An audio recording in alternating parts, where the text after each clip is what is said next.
Je vais me maquiller qu'avec une seule pompe de make-up. On commence avec la base de Milk Makeup et en vrai elle est tellement épaisse qu'elle n'a pas besoin d'une tonne donc c'est parfait. Je vais humidifier mon blender et je vais mettre une pompe de la CC crème de It Cosmetics.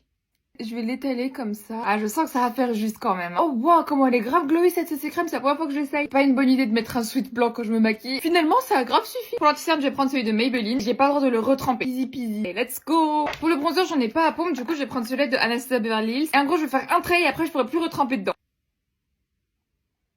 Je pense que j'ai pris le mauvais produit, il y en aura pas assez. Je sens déjà qu'il y en a plus. Non, en vrai, il y a moyen que ça marche. Tellement c'est parfait. Pareil pour le blush, j'ai pas de pompe, mais du coup, je vais utiliser celui-là de Rare Beauty. Et ça va large me suffire. Par contre, la couleur, je crois pas qu'elle soit adéquate pour l'hiver, mais bon. Et je vais en mettre aussi un peu sous les paupières. Bah, limite, il y en a pas assez. Pourquoi il s'est aussi bien étalé? J'aime bien remonter mon blush jusqu'ici. Genre comme ça, j'en ai sur toute cette zone. Ensuite, pour l'highlighter, je vais utiliser celui-là de paille.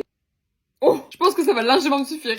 Oh, je crois que je l'avais encore jamais utilisé. Il est beau. Genre, il fait pas paillette, il fait plus glass skin comme j'aime bien. Moi qui aimais plus trop les highlighters, en ce moment, je crois que j'ai fait l'appel. Et ici, dans le coin interne, je vais essayer de réaspirer tout ça pour pas faire du gâchis. J'ai l'impression que ça marche, hein. Voilà, il y a presque plus rien. Je vais faire ça une fois et ça va me suffire pour tout le visage. Enfin, pas partout parce que j'en mets qu'à certaines zones. Par contre, les sourcils, ça sera jamais suffisant. Je vais faire qu'un passage. Je vais en mettre un peu ici et un peu là. En vrai, j'en ai pris une tonne, donc ça va largement suffire. Wow, j'ai les sourcils grave épais. Pendant que ça sèche, je vais passer aux yeux et je vais prendre celui-là de Sephora. Et comme pour l'anti-cerne, j'ai pas le droit de le retremper dedans. Pareil, celui-là, je l'ai jamais testé. J'ai hâte de voir ce que ça va donner. Oula, faut vite le travailler parce que sinon ça sèche et ça fait des grosses marques. Il est pas assez pigmenté. Je vais repasser avec ce fard à paupières de Charlotte Tilbury. Je vais en prendre une tonne. C'est mieux, mais il y en a toujours pas assez. Et là, pour la pommade à sourcils, pareil, je vais prendre un bon gros trait. Je fais très doucement parce que j'ai peur qu'il y ait un gros paquet qui se pose dessus. On passe au gloss, c'est celui de Maybelline. Ça va, c'est facile, même si moi d'habitude j'en mets beaucoup plus que ça. Et pour le mascara, c'est celui de Morphe et j'ai pas le droit de le retremper à l'intérieur. Ça va faire un make-up grave léger. Et je vais mettre ce qui reste juste en bas. Et voilà ce que ça donne. Finalement, c'est comme mon make-up de tous les jours en fait.